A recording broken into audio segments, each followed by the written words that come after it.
Muy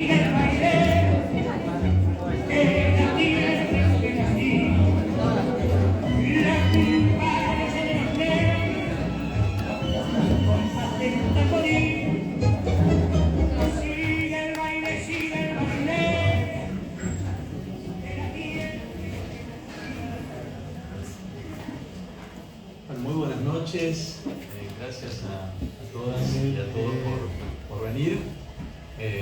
Quiero empezar haciendo un agradecimiento a Ali y a Casa Brandon por haber hecho esta invitación a presentar el libro de hoy. Estoy muy emocionado, además porque le contaba a Ali hace un rato. Yo caí a este lugar a los 15 días que abriera, en el año 2005, y seguí viniendo a lo largo del tiempo. Es la primera vez que estoy de este lado, siempre estaba ahí viendo espectáculos, así que un poco emocionado. Me acuerdo todavía la escena de este lugar absolutamente vacío a los 15 días, de abierto, con Lee y Jorgelina ahí abajo, así como apechugadas, viendo el lugar vacío, preguntándose si iba a llenar o no. Así que buenísimo que estén por cumplir 20 años y muy contento de estar aquí. Y muchas gracias a Franco Torcha por estar aquí presentando, a Paulina Domínguez y a la Inca. Vamos a hacer una conversación y le paso entonces el micrófono a Franco, que va a ser nuestro anfitrión y moderador. Bueno, bienvenidos a todos, por cierto, y gracias Siglo XXI, gracias Ezequiel, gracias chicas, por este momento. Hay una palabra hacia el comienzo de esta poderosísima investigación. Es un libro aplastante, me atrevo a decir, es un libro ya fundamental, negrísimo en todo sentido, con lo excitante que es eso. Es un libro, por otro lado, fuertemente revelador, pero esto lo vamos a dejar para el final, porque este libro revela finalmente por qué Sarmiento apretaba el pomo. Pero eso lo vamos a contar y además esto hay que decirlo especialmente Brandon, especialmente hay que decirlo acá. Bueno, descubre el libro efectivamente, descubre la investigación de Ezequiel, esto, pero lo vamos a revelar hacia el final. Hay una palabra que aparece, que a mí me resulta muy estimulante al comienzo, que tengo la sensación que pudo haber orientado tu interés de larga data en el carnaval, que es la palabra indecencia, que es la noción de indecencia. ¿Vos viste en algún momento que el carnaval condensaba un conjunto de indecencias? ¿Sentiste eso en algún momento y eso disparó tu deseo de investigar el carnaval? No inmediatamente la indecencia, sí algo que está muy relacionado, que es la transgresión, ¿no? El carnaval como un espacio para transgredir todas las normas, incluyendo las de la decencia. Pero a mí las normas que más me interesaban, y por eso llegué al carnaval, yo estoy trabajando hace mucho tiempo sobre la pregunta de qué efectos tuvo sobre nuestra historia las diferencias de color de piel y étnicas, ¿no? Esa es la gran pregunta que me desvela, y lo fui viendo en distintos registros ahora en el carnaval. Así que inicialmente me atrajo esa transgresión de la frontera entre lo blanco y lo negro, que por supuesto estaba asociada a un montón de otras transgresiones de las que traté de dar cuenta, incluyendo las transgresiones de las nociones de decencia, las transgresiones sexogenéricas, las transgresiones de identidades nacionales, las transgresiones de clase, ¿no? Todas esas muy combinadas y potenciadas unas con otras en el espacio del carnaval. Para quienes no vivieron carnaval alguno, porque este libro efectivamente se va a empezar a encontrar con lectores que, como por ejemplo quien les habla, ha vivido el carnaval, ha vivido corsos, ha estado cerca de estos fenómenos, y muchos otros que quizás tienen un registro muy leve de esto mismo hoy, aún viviendo en ciudades en donde hay algo parecido al carnaval. Bueno, pueden no tener una experiencia directa como se tuvo en otros momentos históricos con ese fenómeno. En un momento del libro vos trabajás algo que me parece especialmente especialmente atendible justamente para quienes en todo caso no lo hayan vivido ni lo estén viviendo hoy, Ezequiel, ¿qué es el ruido? Y yo me quedé pensando en que del ruido al carnaval, del ruido a comparsa, del sonido que emiten, ¿no? Estas agrupaciones, estas prácticas, sí nadie puede dudar, sí ese es como una especie de legado inconfundible al día de hoy. Y eso mismo vos aquí plasmás, trabajás mucho como en algún momento del siglo XIX generó ya en ese momento especial molestia el hecho de que los carnavales, de que las comparsas, de que los corsos, que no es exactamente lo mismo, pero ya leyendo el libro van a descubrir por qué no es exactamente lo mismo, generen ruido. ¿Qué significa el ruido para vos? ¿Qué terminaste descubriendo respecto de carnaval y ruido? El sonido en general y el ruido, bueno, es parte central del carnaval, ¿no? Hay algo que relaciona, está muy vinculado entre el sonido y el carnaval, que es que el carnaval no respeta, o por lo menos no respetaba en esa época, la distinción entre lo público y lo privado.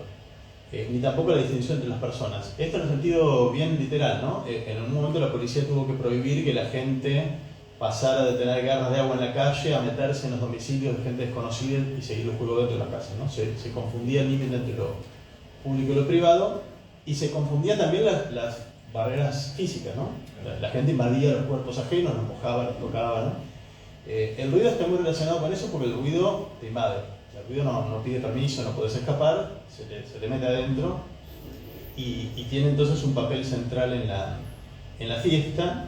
Y además el caso de Buenos Aires tiene una dimensión política bastante explícita porque hay toda una puja en todos los años que hice la investigación, y me atrevo a decir que continúan, ¿verdad?, en torno de qué cosa se califica como música y qué cosa se califica como ruido, ¿no? Qué cosa es valorada como, ¿no?, como algo musical y qué cosa es un ruido molesto. Y en estos años hay una pequeña revolución sonora, que es que hay una música en particular, música para uno, ruido para otro, que pasa de los márgenes al centro, ¿no?, que es el sonido del candombe, que fue la banda de sonido del carnaval porteño. Sonido de candombe que los blancos de clase acomodada, supónganse en el año 1830, escuchan en el centro de la ciudad, que viene de las orillas de la ciudad pequeñísima en esa época, ¿no?, las orillas de la San Telmo, donde vivían los negros.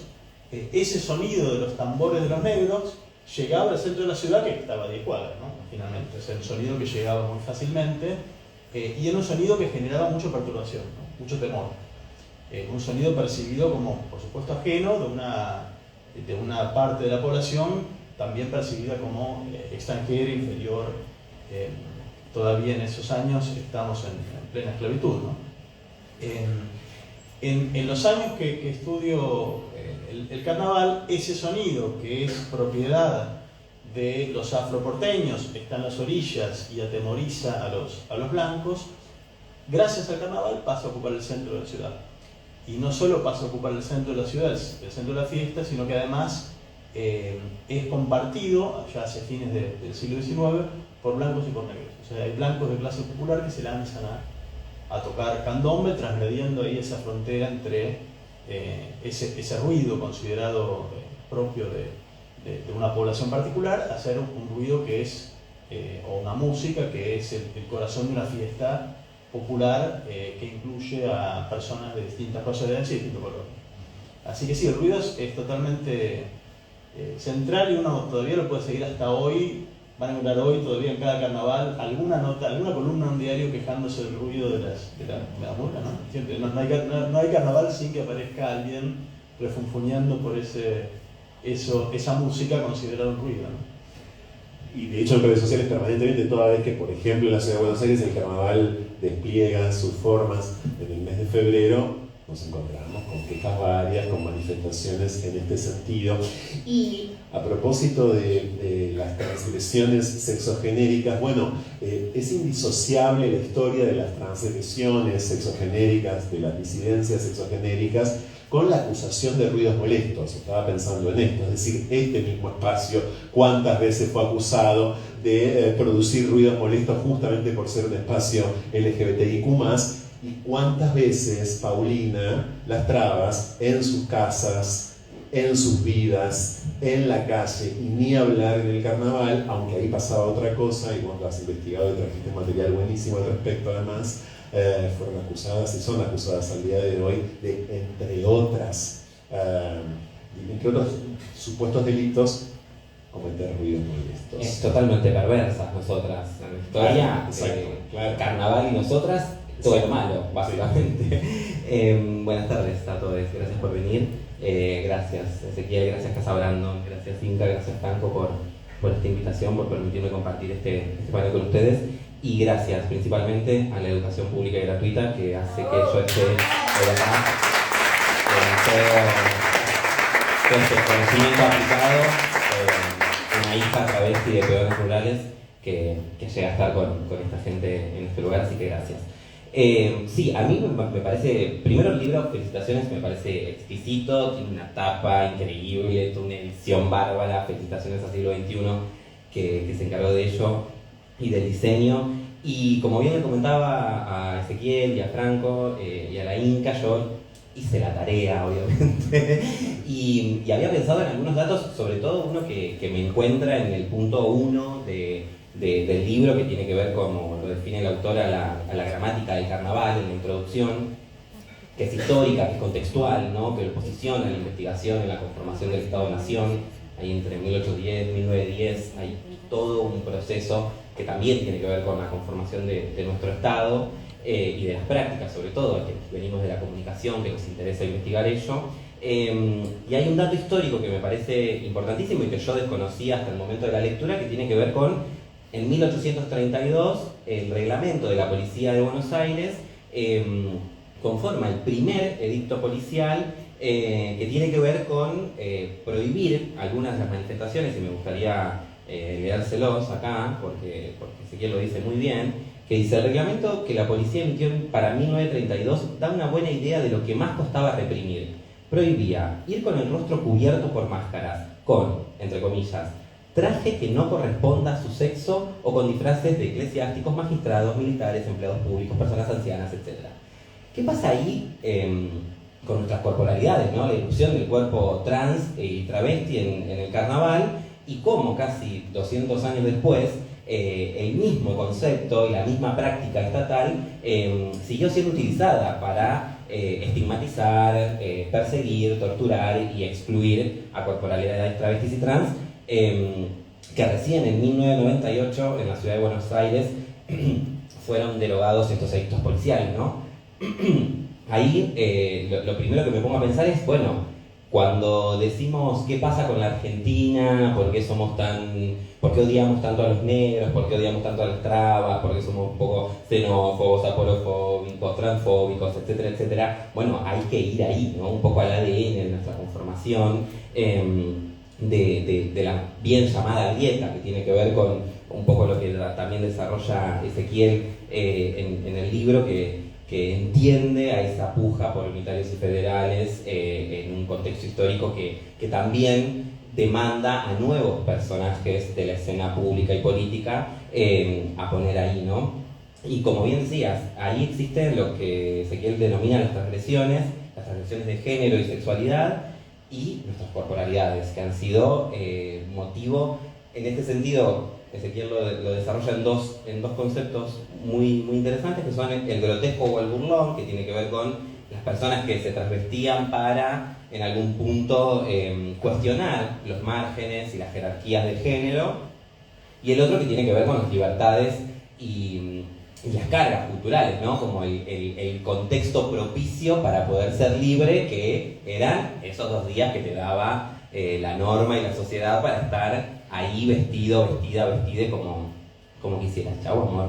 El primero, como les decía, refuerza el orden y la jerarquía, esta idea del poder en los géneros, y el segundo la rompe por completo, ¿no?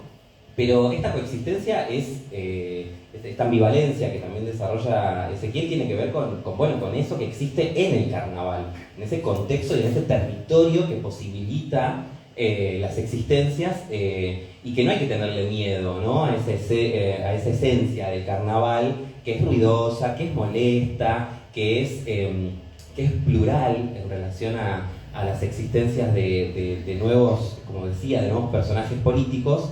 Y ahí a mí se me despertaron como algunas cosas para seguir pensando en unas ampliaciones de sentidos y para eso traje, porque hice la tarea, traje un material de la revista El Tefe, que no sé si la conocen, pero fue una revista que la editó la gran compañera Marlene Guayar en la Facultad de Comunicaciones.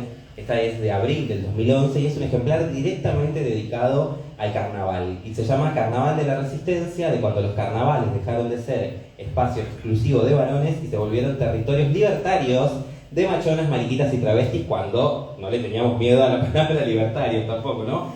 Y en ese sentido quería pensar, ¿no? ¿Qué es lo que el carnaval, ese espacio, ha tomado de nosotras y si hubo en algún punto alguna valoración de ello, ¿no? Como para pensar cómo nosotros estábamos ahí. Y hay algo que me parece fundamental, que es carnaval y resistencia travesti son una relación que en esta sociedad tan conservadora como también tan necesitada de puntos de fuga, de ese ejercicio punitivo sobre nuestros cuerpos, es un ejercicio indisoluble, ¿no? de las prácticas de libertades, y también siento que es un poco otra estrategia plebeya para seguir rompiendo y cambiar el curso de las ideas y de las cosas y cómo llevarlo adelante. Entonces, estas transgresiones que también tenían que ver con la clase, digo, las del género y las de la sexualidad, no están para nada alejadas de la clase, del trabajo, de la economía, de la política. No somos extraterrestres, ni salimos de atrás de un árbol, ni como por mucho tiempo también, sobre todo yo soy de un pueblo del interior de la provincia de Buenos Aires y había medio como ese mito que existía que las travestis solo salían en el carnaval, ¿viste? Durante todo el año eran otra cosa, pero en el carnaval salían las travestis a poner el cuerpo, a adornarlo y en ese sentido, digo, hay algo de esa masa cultural que se sigue desarrollando en relación al carnaval, que expone sobre todo las violencias principalmente, pero de ahí las posibilidades de crecer y de encontrar nuevos significados en las prácticas y en las relaciones entre sujetos que en el carnaval, como bien desarrolla Ezequiel, estaban completamente borradas. Pobres, ricos, lindos, feos, altos, bajos, mujeres, varones, travestis, todo junto. Exactamente, gracias Paulina. Estaba preguntándole cuán carnavalizada quedaste después de la lectura, Natalia, de la fiesta de Yo igual vine carnavalizada de casa, okay, porque soy peronista, pero me encantó. La gente de letras en general estudia el carnaval por Rastin, ¿no? Sí. por la literatura, pero me encantó todo lo que Ezequiel permite iluminar a partir. Es como si el libro también fuese él metiéndose en un carnaval y a partir del carnaval podés ir viendo, si queremos usar una alegoría medio berreta, pero permítanme, como las calles de la historia, ¿no? Vas pasando por los distintos momentos históricos y el carnaval también es un poco un vector para pensar determinadas cuestiones de ese momento histórico y creo que tiene, a mí lo que me gustó mucho del libro es que tiene muchos impactos con el presente, muchas resonancias, ¿no? Uno piensa, bueno, ¿qué es lo que queda de esta dimensión del carnaval? Y también esta dimensión de intento de homogenización, porque básicamente lo que propone Ezequiel es que el carnaval era una suerte de terreno o territorio de esas tensiones, ¿no? De las tensiones de lo plebeyo, de aquello que era informe y de un intento de unas élites, obviamente intentos fallidos o no del todo, por supuesto, controlados, pero que había un intento de homogeneizar, europeizar, ¿no? Entonces ahí, bueno, hay esas tensiones. Y eso, por supuesto que totalmente modificado, pero sigue operando algo del orden de esas tensiones transfiguradas, ¿no? Como esa cosa del informe, de lo que no se puede controlar, y el intento siempre fallido, que en Argentina parece ser casi trágico, ¿no? Esta cosa de construir una nación para el desierto argentino, la nación fallida, ¿no? Como que Argentina tiene una gran mitología y un gran género, el pobre patria mía, ¿no? Hay como una biblioteca planidera de lo argentino que justamente dice, no, si nos hubiesen colonizado los protestantes, etcétera, etcétera, y después hay una más festiva, afirmativa de lo argentino que también puede tener sus zonas conservadoras, como bien estamos viendo en estos momentos. Pero en eso de las resonancias del presente, a mí lo que me gustó mucho es que por un lado este libro discute uno de los mitos de la historia que estamos viendo como resurgir, que es hasta 1920 Argentina era potencia, porque si justamente el carnaval era línea de fuga de injusticias, era porque realmente las cosas no estaban bien, no es que era una potencia ni muchísimo menos. O sea, eso también es un efecto de discusión de algunos discursos sobre la historia y sobre los usos de la historia que políticamente están bastante acentuados, ¿no? Y que por otro lado son mitos internacionales. Pero después hay algo que también me parece muy interesante, que te voy a robar, Ezequiel. ¿Cómo te voy a robar con esto? Porque lo que él hace es, una de las cosas que hace, que son para mí uno de los puntos muy fuertes del libro, es discutir la idea de el tiznado, ¿no? Pintarse de negro las caras como una práctica de carnaval, ¿no? Y discute con una biblioteca más de corte anglosajona que lo ve en términos del blackface y de la apropiación cultural. Y ustedes sabrán que son discusiones muy presentes, a veces que en los mundiales aparece que los argentinos son racistas porque son nazis, y bueno, no sé si conocen eso, pero sepan y créanme que por lo menos en internet y en los discursos norteamericanos es muy pregnante. Entonces, él discute eso, lo discutís también con algo que a mí me hizo acordar mucho a Judith Butler, ¿no? Al modo de pensar la importancia de la mezcla y la ambivalencia. Y pensaba cómo los norteamericanos, teniendo, por ejemplo, esa teoría que es tan interesante para pensar la risa, la parodia, se agarran o tienen otro tipo de concepciones con respecto a la raza y a la cultura que son mucho más, que no apuntan tanto a la mezcla, ¿no? Sino que hay, y eso lo decís bien claramente, bueno, las distintas razas, y sí o sí, si tenemos que pensar estas prácticas, las pensamos a partir de la apropiación y del blackface. Y quería preguntarte un poco, si vos te escribís con otros autores que intentan pensar o romper este modo de pensar estas prácticas, si lo ves como en términos también de soberanía epistémica, ya que estábamos hablando de la educación argentina, como me parece que hay algo ahí de, bueno, desde el sur, desde pensar desde nuestras propias particularidades, el racismo en nuestros territorios. Y también quería preguntarte si alguien conoció tu trabajo, digo, algún yanqui que por ahí viene con la lógica más de este tipo de esquemas, si vos se lo mandaste y dijiste, che, yo te voy a explicar, yo soy argentino y yo te voy a explicar, tomá, lee este librito. O sea, si tuviste algún tipo de feedback de esa otra biblioteca que piensa este tipo de prácticas desde otro lugar. Bueno, buenísimo, gracias por la pregunta. No, feedback mucho todavía no, porque acabo de salir el libro, así que todavía no. Deben ser las primeras personas que lo leen. Así que feedback no, pero sí lo que te puedo contar es que, bueno, vieron que los académicos antes de escribir un libro vamos publicando avances, artículos, ¿no? Y tuve muchas dificultades para pasar los referatos de los artículos, ¿no? Cada artículo lo revisan especialistas, porque la demanda era siempre, bueno, ¿y dónde decís que esto es blackface? ¿No? Y yo, como ya me lo veía venir, tampoco decía, como hacía una cosa muy descriptiva y, ¿no? Sin meterme en interpretación, pero siempre la exigencia era, vos tenés que decir que esto es blackface. Así que imagino que va a haber alguna recepción complicada en ese punto, ¿no? Y sí hay, en referencia a tus preguntas, sí hay un diálogo con autores latinoamericanos que tratan de pensar las relaciones interétnicas desde la mezcla y no desde la presunción de que los grupos étnicos están separados y cada uno tiene una cultura propia, distintiva, diferente de la del otro, porque en América Latina pasa eso, pero también pasa que hay mucha mezcla, ¿no? Están los dos escenarios. Así que sí, hay un diálogo con otros autores, Rita Segato, por mencionar a alguien de aquí de Argentina, o Marcio Goldman en Brasil. Y sí hay también una intención de lo que llamaste soberanía epistémica, que me gustó también, ¿no? Porque me pasó algo haciendo esta investigación. Bueno, vieron, los historiadores nos metemos en el archivo, ¿no? Estamos ahí mirando lo que dicen los documentos, y yo tenía el chip de blackface en la cabeza, y hay un tercio de este libro tratando de explicar por qué no es blackface. Y la verdad es que si no hubiese estado ese chip, no hay nada en los documentos que pidan una interpretación de esa naturaleza.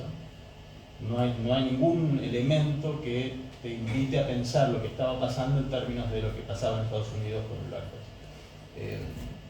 Y más aún, ahí investigando, hablando de cuestión de apropiación cultural, otro término que ha venido del norte, una de las cosas que encontré es que en América Latina utilizábamos el término apropiación cultural antes de que lo utilicen en Estados Unidos. La expresión apropiación cultural se circuló en América Latina bastante antes y con un sentido completamente distinto, con el sentido opuesto, apropiación cultural como el hecho de asimilar y hacer propio un elemento de la cultura ajena, como parte de esos procesos de mestizaje culturales que son tan característicos de nuestro continente. Así que sí hay un gesto, una intención de afirmación soberana sobre los conceptos apropiados para entender las realidades nuestras. Hay algo muy importante que hace Ezequiel, que es obviamente discutir con este estado de la cuestión, con estos pensadores y pensadoras que trabajan el blackface, como se dijo ya, en términos, bueno, no propios, en principio no propios, no argentinos, si prefieren. Pero a la vez trazás una distinción para mí fundamental, que es sumamente operativa, créanme, con lo que ocurre en Uruguay al día de hoy. Es decir, con la tradición uruguaya del carnaval, que cualquiera de los aquí presentes identifica, conoce, más o menos sabe, etc. Río de la Plata, al fin y al cabo, es decir, vecinos totales, procesos culturales en buena medida bastante parecidos. Al día de hoy, en el carnaval uruguayo, esto le dedicas mucho espacio, lo bien que haces a mi criterio, hay personas que se tiznan, que se pintan la cara de negro, y grandes figuras del carnaval uruguayo lo hacen. Citás y pones allí, incluís la fotografía de una de ellas, su nombre ahora no lo recuerdo, pero está en el libro, y esto es por supuesto celebradísimo, no es visto en Uruguay como violento, no es vista esta práctica como una práctica discriminatoria. ¿Qué pasó? Esa comparación con Montevideo es muy reveladora, porque Buenos Aires y Montevideo en el siglo XIX eran dos barrios de una misma ciudad, ¿no? Culturalmente hablando era lo que pasaba en un lugar, pasaba en el otro. El tango es invento de las dos orillas, el carnaval era prácticamente igual, calcado en Montevideo y en Buenos Aires. También en Montevideo estaba esta práctica de las comparsas de blancos que se tiznaban. Candy, si querés poner, aprovechamos para poner una imagen así de qué se trata. Estaba entonces tanto en Montevideo como en Buenos Aires. Esta es una comparsa porteña de la década de 1890 de blancos tiznados. En Montevideo estaba esta misma tradición de entonces comparsas tanto de afrodescendientes como de blancos que tocan candombe en el carnaval, salen vestidos con esta ropa candombera muy parecida a la que usaban blancos y negros. Los blancos se tiznan el rostro, a veces los negros también se tiznan el rostro y se lo oscurecen todavía más para realzar la negritud. Y había comparsas mixtas de blancos tiznados y negros. Acá tienen una famosa de Santa Fe, dirigida y creada por afro-santafesinos, en la cual había blancos tiznados, que los tiznaba la propia esposa del director, que era negra, los tiznaba ella misma para la presentación. Hubo un suceso, un episodio de el comienzo de esta presión blanqueadora que nos invitó a imaginarnos como un país blanco europeo, que es de fines del siglo XIX, que es algo que encontré en la investigación, que no conocía, que es que en 1894 la policía prohibió las comparsas candomberas, todas, las de negros y las de blancos, prohibió el candombe en carnaval, y desde ese momento las comparsas candomberas decayeron, no siguieron saliendo en carnaval. En Uruguay ese mismo año hubo voces que llamaron a replicar lo que había pasado en Buenos Aires, ¿no? Pidieron la prohibición de las comparsas candomberas y por suerte no lo consiguieron en Montevideo, y esa estética siguió desarrollándose, floreciendo, ocupó el centro del carnaval en el siglo XX en Montevideo y sigue siendo hoy el centro del carnaval, con lo que en Uruguay llaman comparsas de negros y lugolos. Lugolos es como le llaman en Uruguay a los blancos tiznados. Comparsas de negros y lugolos, que es una categoría típica del carnaval, que en Uruguay interpretan, y hay un montón de documentación al respecto, el hecho de que los blancos se tiznen lo interpretan como un gesto de hermandad con los negros, ¿no? Lo interpretan como un gesto de acercamiento y aproximación entre blancos y negros, ¿no? Y como bien decías, lo siguen haciendo hoy con comparsas o murgas dirigidas por afro-montevideanos, en las cuales participan blancos tiznados. Y también sigue la costumbre de que los negros a veces se tiznan más de negro la cara, ¿no? Esa tradición que en Uruguay continuó hasta hoy y que además fue tan exitosa que colocó el candombe como ritmo nacional del Uruguay, esa se interrumpió en nuestro país. En el libro muestro cómo en verdad siguió de manera más subterránea, siguió afectando la cultura argentina, pero no ya con el grado de visibilidad que tuvo en Montevideo. Y ahí para mí hay que hacer una diferenciación, y debe haber pasado con la lectura a chicas, respecto, vos lo consignás con mucha claridad esto, o sea, ponés esto mismo que por ejemplo acabás de brindarnos como respuesta en contexto todo el tiempo, lo situás, efectivamente, estamos hablando de las prácticas concernientes al carnaval, no por ejemplo a la educación. Digo, porque la primera imagen que se nos viene a cualquiera de nosotros es efectivamente la del blackface en los actos escolares, la de la mazamorrera o el trabajador esclavizado o alguna figura análoga, ¿no?, de los actos escolares en la Argentina que sigue vigente, cada día menos, pero sigue vigente. ¿Qué dirías al respecto? ¿Por qué es distinto en la educación al carnaval? Si bien en la Argentina ya no se hace en el carnaval en buena medida, hasta donde tengo el registro yo, no hay, digamos, personas tiznadas, creo, en los carnavales hoy. En la Argentina puede pasar, pero cada tanto aparece alguna foto o alguna denuncia en redes, ¿no?, de alguna escuela en la que la maestra todavía pintó a una alumna o un alumno de negro. A ver, yo en el libro trato de ser muy cuidadoso de, por un lado, mostrar esta interpretación del acto del tiznado de carnaval que acabo de comentar en un contexto que es espantosamente racista, ¿no?, y que lo sigue siendo. Es decir, el hecho de que esto exista no significa que el resto del año no haya una jerarquía racial muy súper opresiva, ¿no? Lo que respondería a tu pregunta es que insisto mucho en el libro en que cada signo cultural, algo que sabemos todos los que estudiamos humanidades, ¿no?, cada signo cultural se interpreta en su contexto, no tiene un sentido universal, ¿no? Es decir, un mismo signo en un contexto puede significar una cosa y en otro puede significar todo lo contrario, ¿no? Con lo cual, para mí, para saber qué está pasando, indispensable remitirlo a su contexto, ¿no?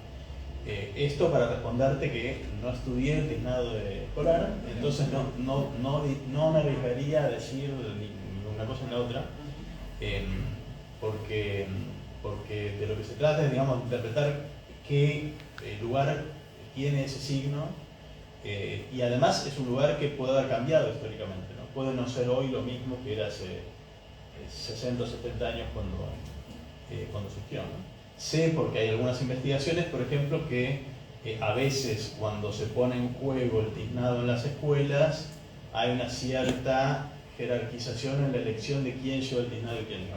Que las maestras eligen, ¿no?, al alumno o menos destacado, más pobre o de piel más oscura para representar ese papel, y ahí construyen en ese acto de jerarquía. Eso, bueno, insisto, hay que ver exactamente cómo funciona. Probablemente tenga ese efecto de reforzar las jerarquías entre blancos y negros.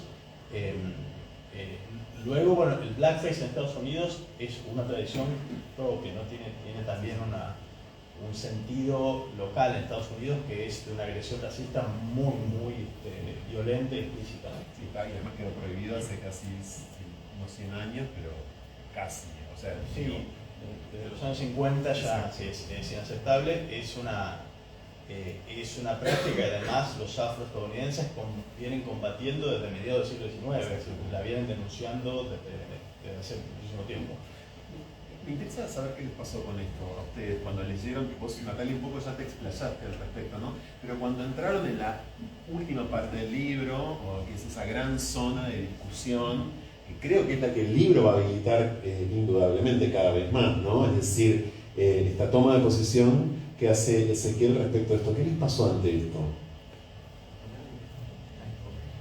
A mí me gustó mucho cómo trabaja la ambivalencia, porque la idea es, bueno, no es una práctica que barre del todo las jerarquías, pero tiene otros sentidos. O sea, a mí realmente estaba ondeando una bandera argentina, perdónenme, pero claro. Porque realmente estoy muy atravesada por ese tipo de... Que además no incluyen también otros elementos que toman también Ezequiel acá, que es la cuestión de los pueblos originarios y también cómo aparecía eso en el carnaval y vestirse de indio, etcétera, ¿no? Como que aparece una complejización de grupos poblacionales que también eran enemigos de Sarmiento, ¿no? Porque Sarmiento era como el gran, acá aparece el gran maligno, pero no lo era, estamos hablando de discursos, y era, bueno, era eso, ¿no? La blanquitud argentina era una serie de presiones y también bastante plástica, que es algo que explica para que todos entren en ese mito, obviamente dejando afuera. Entonces a mí me pareció interesante eso, y también me parece interesante y algo bastante contraintuitivo, cómo retomás que, por ejemplo, Mitre, ¿no? El señor de la tradición liberal, también hizo una gran entronización de determinadas figuras afrodescendientes por su labor en las guerras de la independencia, ¿no? Entonces está Falucho, y yo me acordaba mucho de Remedios del Valle, que hace no mucho vandalizaron una estatua, pero Mitre tenía, o sea, nuestros liberales están como a la derecha de Mitre, que entiendo, bueno, tenía un montón de particularidades ese entronizamiento, pero con Remedios del Valle también pasó. Creo que hubo toda una discusión en Buenos Aires, en la provincia, para reivindicarla, para pagarle, bueno, no sé, todo muy tardío, pero había una reivindicación de esas figuras, ¿no? Entonces, yo por ahí pensar si, ¿qué hizo la tradición liberal, si se quiere, con eso, ¿no? Que lo dejó un poco de lado y que de repente uno ve a Villarroel reivindicando eso, ¿no? Que uno dice, por favor, no, volvamos a otras tradiciones, ¿no? Pero digo, aparece ahí, entonces eso también me pareció interesante del libro, es como un montón de complejidades que van a contrapelo de lo que uno imagina según las discusiones actuales de ese problema, ¿no? Eso me pareció como muy interesante. No, bueno, yo siempre aguatera, nunca la mantigua. Eso me pasó toda la vida. Oh, por supuesto que el caballero y la dama antigua eran otras personas, y nosotras todo lo que era veleros, aguateras, lavanderas, madres quemando corcho para ponernos en la cara y todas esas cosas. Que es verdad que, como decía yo, en algunos actos de algunas localidades del interior, siento que no, o al menos lo que pasaba en mi escuela, que también es una escuela rural, entonces también tiene otras prácticas, no había un sentido de discriminación o de racismo, al menos de manera explícita a primera instancia. Sí reproducía algunos sentidos instituidos de órdenes, porque obviamente elegían al hijo del dueño del campo y no a la hija de los peones rurales para ser dama antigua, pero que entiendo que en primera instancia la lógica del blackface, al menos pensada desde el carnaval, como decía la Inca, en lo contextual de lo que explica Ezequiel, no reproducía lógicas porque luego también se veía en cómo las fiestas de carnaval fueron mutando, cómo gentes de clase acomodada de la capital terminaba invitando, bueno, vamos a casa y hago un gran banquete, y que toquen los negros, y que toquen no sé qué, y empezaron los bailes en el Teatro Colón, y entonces esa mixtura creo que también es eso, como no desconocer que está sucediendo en ese lugar y en ese contexto, y que después todo vuelve a la normalidad, ¿no? Como en el carnaval, veo esa cosa teatralizada en la que se abre el telón, somos todos piripipín, todos iguales, nos mojamos, nos juntamos, luego rompemos los límites, no sé qué. El lunes, otra cosa. La gente que es el servicio doméstico seguía siendo el servicio doméstico, y quien era el jerarca iba a seguir siendo el jerarca. Pero sí es muy interesante, y es verdad lo que dice la Inca, o bueno, estamos muy tomadas la verdad por la Academia Nacional y Popular, pero es verdad que ondea una bandera argentina todo el tiempo ahí, en la que pone en discusión también algunas, sobre todo en el último tiempo, algunos relatos en relación a la colorimetría, a esto de las nuevas identidades, a las percepciones marrones, claro, a las percepciones negras, originarias también de nuestra Argentina, en las que dicen, bueno, volver de nuevo sobre esa discusión, y a mí me parece súper genuino y a la vez muy, muy enriquecedor, ¿no? No tiene que ver con hablar de los colores puntualmente, sino lo que existía atrás de esa posibilidad de visibilidad, que es en el contexto del carnaval, o por fuera de eso, identidades que retoman participaciones y luchas y discursos de maneras de ponerse en el escenario público que se hacen mucho más amigables, o en algún punto más permitidas en esa indecencia que sucedía en el carnaval, ¿no? Muchas cosas para seguir conversando, Ezequiel. No quiero soslayar este hallazgo tuyo, a mí me resulta fundamental compartirlo hoy aquí, que es el de la existencia, según tu investigación, de Rosita. Hasta donde pudiste investigar, Rosita fue la primera travesti de la ciudad de Buenos Aires. ¿Qué más sabemos de Rosita?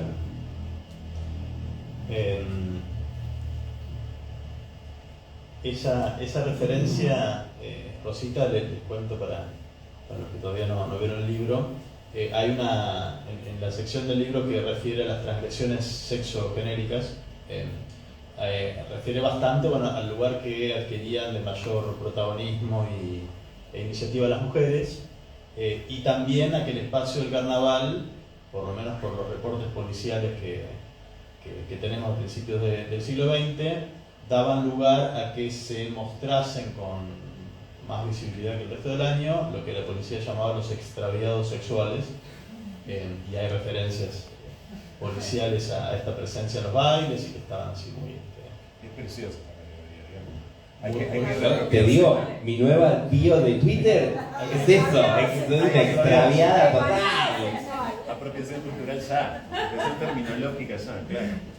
Y en ese marco aparece la referencia a Rosita. Esto lo tomo de Salesi, no es algo que haya descubierto, descubierto yo en el libro de Salesi,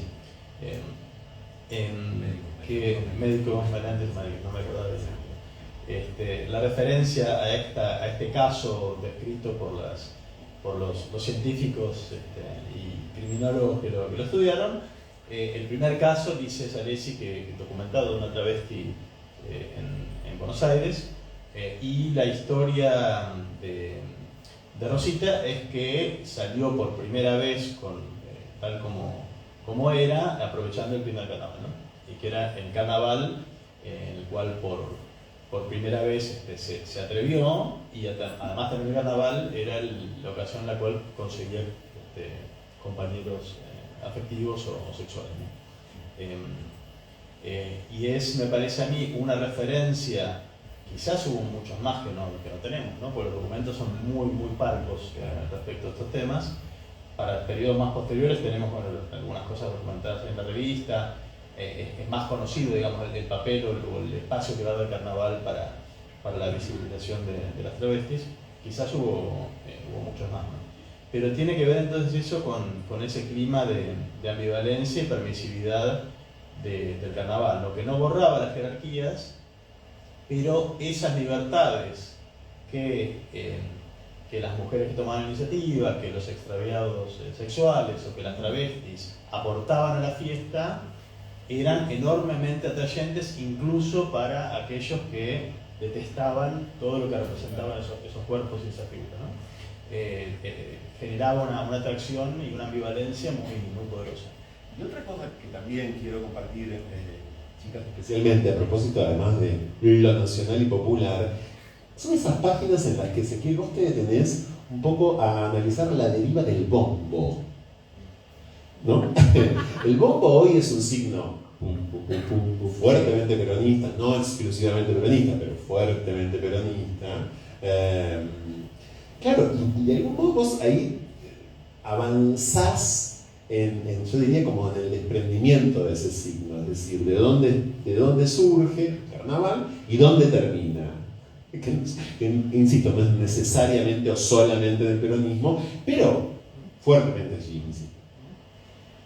Sí, esta pregunta retoma un poco lo del ruido y el sonido, ¿no? Hoy identificamos mucho la sonoridad del bombo con el peronismo. Hay una relación muy cercana entre el carnaval y peronismo, mediada por ese sonido. Sabemos que los que tocaron los primeros bombos en las marchas peronistas eran bombistas de murgas. O sea, eran los que tocaban carnaval, eran los mismos que tocaban en los actos políticos. Eso ya es siglo XX. Esa sonoridad interpretada inmediatamente por los antiperonistas como la prueba de que eso era una cosa de negros, lo que estaba pasando, ¿no? Toda la figura de cabecita negra y demás, esa sonoridad de bombos que remitía a lo afro, parecía una confirmación definitiva. Y algo interesante es que, bueno, yo sabía por una investigación anterior que el toque del bombo peronista, que son, ¿no?, los tres sonidos del silencio, ¿no? Pam, pam, pam, pam, que ese toque era el mismo que hacían las murgas en carnaval, ¿no? Eso lo sabía. Y en esta investigación pude hacer un rastreo más hacia atrás, que es interesante. Nosotros no sabemos cómo sonaba, todo el mundo habla de candombe, todos hablamos de candombe en el siglo XIX, nadie sabe cómo sonaba el candombe en el siglo XIX. Lo que hoy llamamos candombe es un género comercial que surgió en la década de 1940, que probablemente no tuviera nada que ver, o poco que ver con él. Por eso sonaba Alberto Castillo cuando ingresamos aquí, porque Castillo es, y el éxito sobre todo que sigue el baile, es una suerte como de también condensación, de desenlace, si se quiere, de lo que podría haber sido ese género. Claro, es un género entonces que sí, que retoma, no sabemos bien cuánto, porque no hay grabaciones del siglo XIX, ni hay el candombe no se pasaba por partituras, entonces nadie sabe bien cómo sonaba. Así que seguramente hay préstamos de eso y sabemos que hay cosas nuevas que no tienen nada que ver, ¿no? que las pusieron los artistas en la década de 1940. Pero hay una clave de esto, que es que hay una zarzuela, música por una zarzuela que compuso un músico afroporteño a principios del siglo XX, Zenón Rolón se llamaba. Una zarzuela, en parte de la trama de la zarzuela ingresaba una comparsa de carnaval, y entonces Zenón Rolón escribió música para ese ingreso, y la música que escribió, que uno imagina que la tomó de haber escuchado cómo sonaba el candombe de carnaval en ese momento, son los tres toques y el silencio, ¿no? Es ese mismo. Entonces muy probablemente esos tres toques y el silencio del bombo peronista y carnavalesco tenga una historia que luego enlaza con lo que se llamaba candombe a fines del siglo XIX, que posiblemente tenga algo de contacto o mucho contacto con lo que hacían los afrodescendientes que inventaron el candombe en la década de 1810, 1820. Yo creo que el público está especialmente expectante sobre Sarmiento Y el pomo apretado por Sarmiento, pero antes de que Ezequiel revele, a partir de este chiste imbécil que se me acaba de ocurrir antes de entrar acá, pero que quiero seguir haciendo porque me enamoro de los chistes imbéciles, quiero invitarles a que ustedes formulen alguna pregunta también en esta presentación, a que comenten si lo leyeron, si no lo leyeron, en fin, a que conversemos entre todos. Así que, ¿quiere decir algo? ¿Preguntar algo? Acá hay un mic que lo podemos ir acercando si alguien quiere, o se pueden parar y venir hasta acá. O griten como carnavales. Como docentes, puede como bailar. viejas de lengua espirituales Claro, que son. exacto. Vieja de lengua Quizás no. es ontológico. Uno puede ser una vieja de lengua a los 23 años, como ustedes saben. La vieja de lengua es. Con lo que decía. Sí. No, perdón, con lo que decía la Inca hace unos minutos. ¿Qué pasa con los liberales que se olvidan que hoy que los primeros liberales reivindicaban la figura de Remedios del Valle? Yo creo que es un poco también sobreestimarnos, ¿no? Yo creo que hay mucha ignorancia, ¿vale? Yo creo que los liberales ni siquiera saben de que eso en algún momento fue así. Un poquito, me parece. Claro. Sí, ahí por ahí ese vos podés agregar algún elemento más de por qué estaban tan concernidos en hacer ese tipo de reivindicaciones.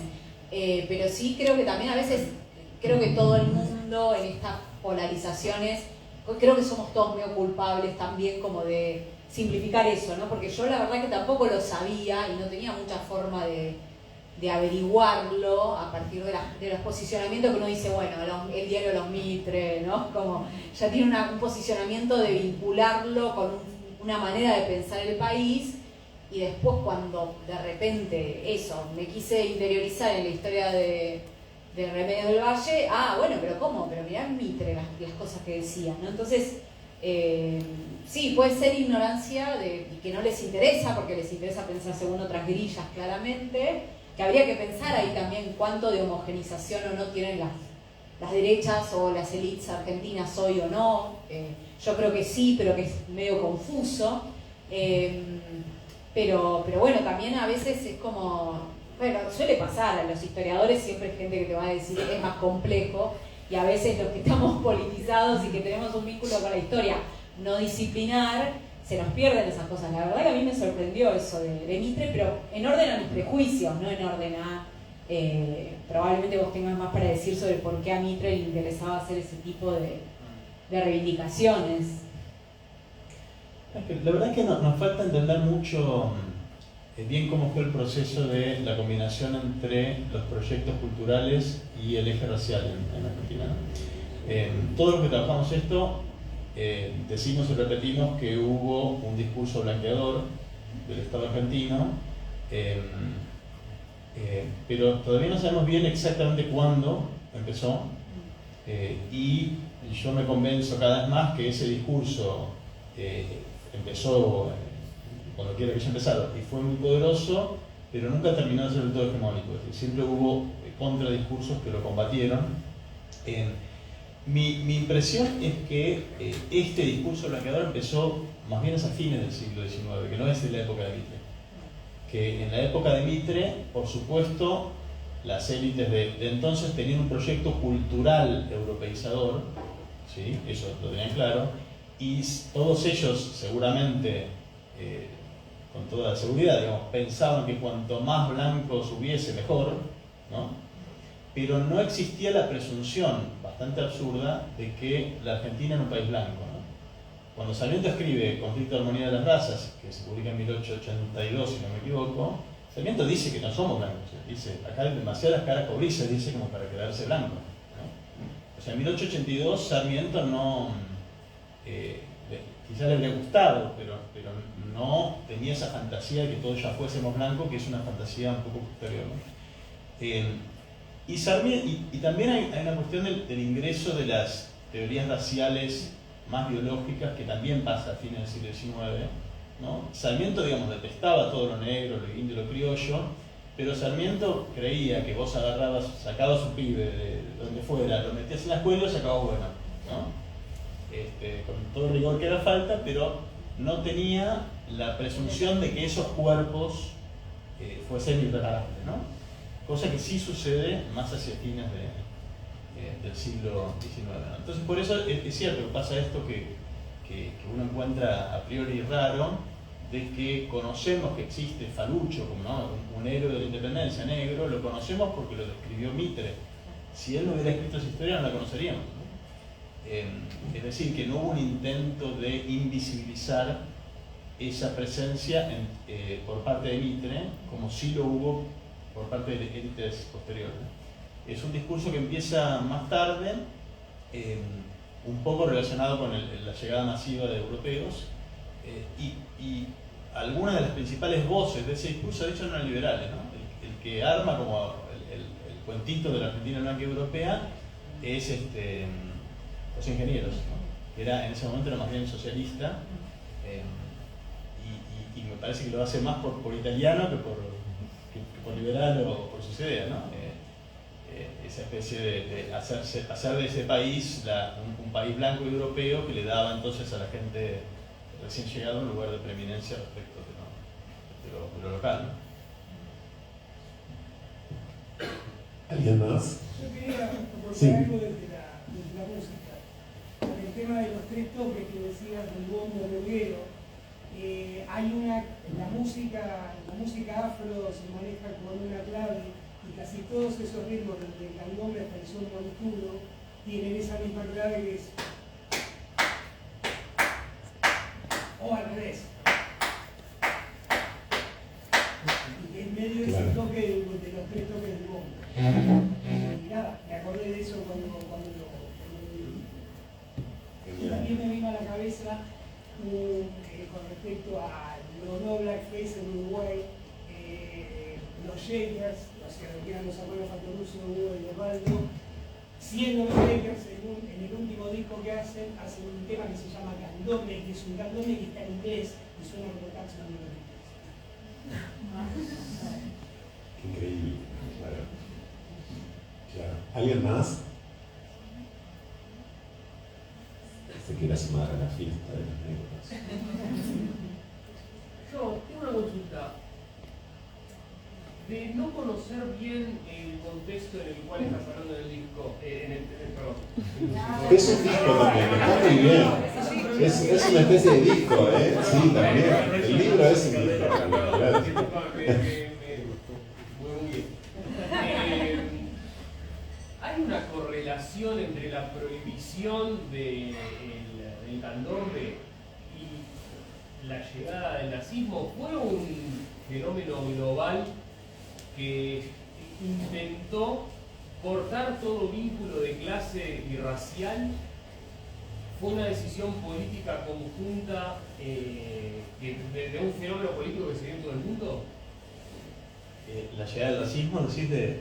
No, entendí claro. Nazismo. Claro, exactamente. A ver, lo de la prohibición del candombe en Buenos Aires fue en 1894, es decir, bastante antes de que comenzara el fenómeno del nazismo. Lo que sí hay muy fuertemente en la segunda mitad del siglo XIX es que tienen un predicamento creciente, sobre todo en el hemisferio norte, pero también impacta en el hemisferio sur, doctrinas racistas que ponen el foco en la raza como algo determinado ideológicamente, ¿no? Y a través de teorías pseudocientíficas que entonces indicarían que hay motivos genéticos o biológicos para la superioridad de blancos por sobre el resto de los colores, ¿no? Esas doctrinas impactan muy fuertemente a fines del siglo XIX en Argentina a través del positivismo, que es la corriente de ideas que la trajo, y sí, está muy relacionado con esa prohibición y esa fantasía de Argentina ser un país blanco y europeo, ¿no? El nazismo arranca unos cuantos años después, pero retoma mucho de esas doctrinas raciales, y algo, por ejemplo, que sabemos hace algunos años, que no era conocido, que se inspiraron bastante en la estructura de segregación racial de Estados Unidos, ¿no? Retomaron, digamos, todas las prácticas de segregación y de prohibición de los casamientos mixtos y del sexo interracial y demás, tomaron como esa infraestructura de esa experiencia, a la vez muy alimentada por estas ideas raciales o racistas. Prohibieron el swing, incluso. ¿Cómo? Prohibieron el swing como ritmo musical. Entonces, la resistencia de gente que escuchaba eso, escuchaba un tema de él, donde se llama nada de todo esto no tiene sentido si no tiene swing. el himno de resistencia a la prohibición nazi de Suecia. Hay algo ahí, ¿cierto? Que para mí también es una de las categorías que vos tomás, además de ambivalencia, es mezcla. Y mezcla es una categoría, pero tan anti-eugenesia y tan anti-nazi, que es, por eso también me gustó mucho cómo utilizas esa categoría, porque es justamente ni siquiera eso, ¿no? Como, por supuesto que no estoy diciendo que las teorías de la aplicación cultural tengan que ver con la eugenesia, no, pero me parece que la idea de mezcla es el gran temor de los discursos eugenésicos. De hecho, bueno, en Brasil también hay algunas discusiones, hay un manifiesto muy lindo de Owen de Andrade que se llama Manifiesto Antropófago, que bueno, habla un poco también de esta cosa del canibalismo como un modo de vínculo cultural, que bueno, Owen de Andrade era parte de una élite cultural, tampoco era... tenía algunos límites si se quiere, pero la idea de la mezcla era como el gran némesis, ¿no? Se podía pensar otro seguramente, pero los discursos eugenésicos que fueron tan exacerbados e importantes para la experiencia del nazismo, la mezcla era tremenda. Había un montón de reglas justamente para conjurar esa... Porque la mezcla era igual a degeneración, ¿no? Y acá en tu libro la mezcla es igual a potencias, afirmación, a generación de lazo social, ¿no? Como ahí, como me gusta mucho lo que le das al carnaval en términos de, hay cierto optimismo ahí en vos, ¿no? Como de, bueno, esto obviamente que no rompió las jerarquías sociales, pero algo debe haber generado de positivo, de creación de lazo social, de cierto nivel de comunión, ¿no? Como eso me pareció muy lindo en términos, y muy antifascista en un sentido teórico también. Sí, claro, porque hay algo que pasaba con las teorías racistas pseudocientíficas, ¿no? De esa época, que tenían variaciones, pero todas coincidían en que los blancos eran superiores, que los negros eran inferiores y que la mezcla arruinaba, ¿no? La mezcla deterioraba, que generaba la raza, ¿no? Para las élites de América Latina, que eran tremendamente racistas también, ese último aspecto, la idea de que la mezcla deteriora irremediablemente, era muy difícil de conciliar con la realidad demográfica de la que estaban trabajando, ¿no? Un continente que hacía 500 años venía mezclando ideológica y culturalmente. Entonces ese mismo hecho cultural y demográfico que es previo, que es la mezcla, ¿no? Efectivamente pone límites a cuánto de esas teorías racistas se pueden importar, ¿no? Cuánto de eso se puede plasmar en un orden local, ¿no? En el hemisferio norte se podía fantasear con la homogeneidad blanca, ¿no? O con sostener la diferencia, como en Estados Unidos, que prohibieron los casamientos interraciales y demás, sostener el límite claro entre lo blanco y lo negro. Andá a hacer eso en América Latina. ¿Dónde ponerla? No hay manera, ¿no? Entonces eso implica una cierta potencia política que de diversas maneras todas las sociedades latinoamericanas, incluyendo la nuestra que fantaseó con ser blanca, generaron efectos políticos bien interesantes. Bueno, de hecho, hay algo que no se mencionó hasta ahora que tiene que ver con tu libro, Ezequiel, que es toda la zona del libro en la que vos te detenés en el larguísimo gobierno de Rosas. Uno a priori podría decir, bueno, leído desde el presente, ¿no? Y a la luz de todo lo que incluso hemos estado conversando hasta este momento acá, bueno, Rosas fue pro carnaval, a más no poder, ¿no? Súper popular, lo empujó, y bueno, no, hay ambivalencias, ahí hay pliegues, hay momentos que sí, momentos que no, ¿verdad? Sí, eso refiere un poco a que sabemos que Rosas salió en carnaval a festejar y al mismo tiempo en 1844 lo prohibió para siempre, ¿no? Un decreto prohibiendo para siempre la fiesta de carnaval. Dualista. Hizo la gradual, le dijo acá. Mientras él estuvo cumplió, ¿no? Después que lo derrotaron, el carnaval volvió, pero hubo 10 años sin carnaval por ese decreto, ¿no? Y efectivamente había una ambivalencia muy grande. Algo que muestran los documentos es que esa transgresión de las fronteras de clase, de género y étnico-raciales era enormemente perturbadora para todas las élites de todo signo, ¿no? Desde la colonia a Rivadavia, a Rosas, a los que siguieron, ¿no? Siempre había algo de eso que preocupaba o molestaba. Las fuentes hablan, y esto es muy llamativo, ¿no? Desde, no sé, 1810 en adelante, con mucha insistencia que los negros mojan a los blancos, ¿no?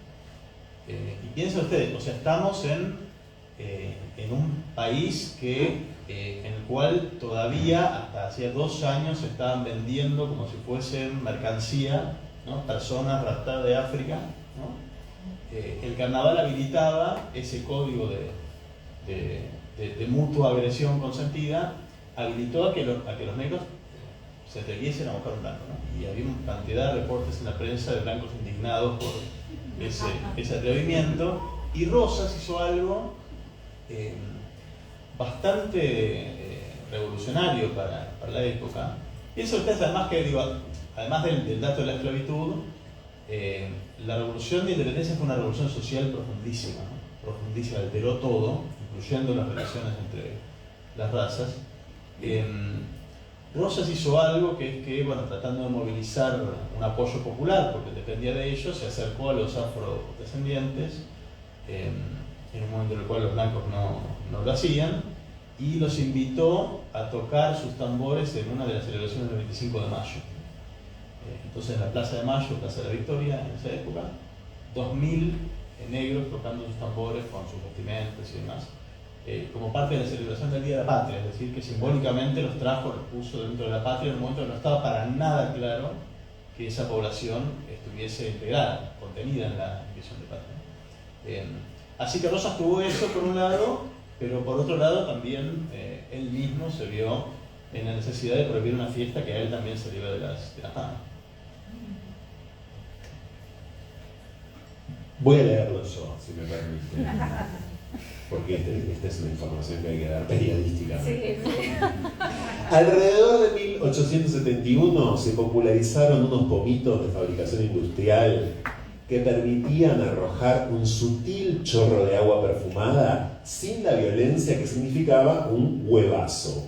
En el festejo de ese año, insisto, 1871, o del siguiente, un viajero asegura haber visto al propio Sarmiento divirtiéndose con esos pomos, arrojando y recibiendo chorritos de agua en el corso como uno más. El presidente de la nación era un entusiasta de la celebración. En 1873, una comparsa de jóvenes distinguidos acuñó una medalla en su honor, declarándolo emperador de las máscaras. Esto hay que contárselo a Fernando Noy, si no lo sabe, porque Fernando Noy automáticamente se lo va a apropiar también. En los cursos de estos años no faltó la sátira política. Los diarios reportaron gente con caretas de Sarmiento prácticamente todos los años de su mandato. En 1876, atención por favor, hubo de hecho una agrupación llamada Los Sarmienticidas. Y lo leo porque, a propósito de los sarmienticidas también, todo este libro no para de brindarnos, de regalarnos, de invitarnos a robar denominaciones, porque todas las comparsas compuestas por negros o por personas tiznadas o por mezclas, justamente como se dijo antes, tenían unos nombres gloriosos. Yo no sé si yo no paraba de subrayar, quería robármelos todos. Es una cosa, es decir, es de una inventiva lo que ocurría allí, bueno, por supuesto cargadísima de politicidad, ¿no? Desde ya, pero que me imagino que la habrás rastreado perfectamente. Digo, tenían una capacidad poética, diría yo, sorprendente. Sí, muy llamativa, y ni te cuento las letras de las canciones, ¿no? Claro. Hay cantidad de letras que se conservaron, casi 200 letras de canciones de carnaval que se pueden leer, y también dicen de todo, impugnando muchas veces de manera jocosa las nociones de moral dominantes, ¿no? Que está la presunción, que quizás soy optimista, como dice Natalie, pero está la presunción de que esas impugnaciones de esos 3 días locos alguna marca dejan cuando termine el carnaval, ¿no? No cambiarán el mundo radicalmente, pero tampoco son gratuitas. Bueno, si nadie más quiere agregar nada, Oh, sí, ahí está, bien. Tengo una pregunta de metodología Metodología, más. sí. ¿Cómo has buscado las fuentes y toda la información sobre esa parte de la historia que habitualmente está más invisibilizada? La pregunta es cómo ha buscado las fuentes, así que por si alguien no escuchó, para semejante investigación, sobre todo teniendo en cuenta que son cosas bastante invisibilizadas. Para lo que es el siglo XIX, el carnaval era tan importante en la vida de la ciudad que la prensa reporta mucho. Sobre los diarios y revistas le dedican un espacio muy grande a contar lo que pasa en el carnaval, ¿no? A veces incluso reproducen letras de las comparsas, cuentan cómo son las actuaciones, hay un montón de información en la prensa. Luego están relatos de viajeros, están los impresos que las propias comparsas hacían con sus canciones, por ejemplo, algunos de los cuales están conservados. Hay un montón de fuentes documentales para ver esto. Tuve la suerte de que llegué a una riqueza de descripciones que no hubiera encontrado de otro modo gracias a la pandemia, porque cuando nos quedamos encerrados no podía ir al archivo, entonces tenía que contar con lo poquito que había digitalizado, y entonces en medio, sin haberlo decidido, me puse a mirar la prensa británica de Buenos Aires, que quizás no la habría mirado si no fuese por eso, y que como les causaba tanta fascinación y extrañeza esa celebración tan intensa que veían, la describen muchísimo. Hay un montón de cosas que tomé de la prensa británica, ¿no? que es más rica en eso que la prensa local, que lo daba por, ¿no?, como algo de todos los días, más normal. Y que son mejores. Superiores, estéticamente.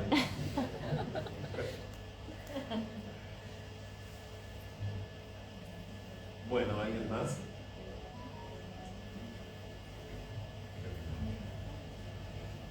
Felicitaciones, Ezequiel. Felicitaciones, muchas felicitaciones, en serio, de verdad. Este es un libro que realmente,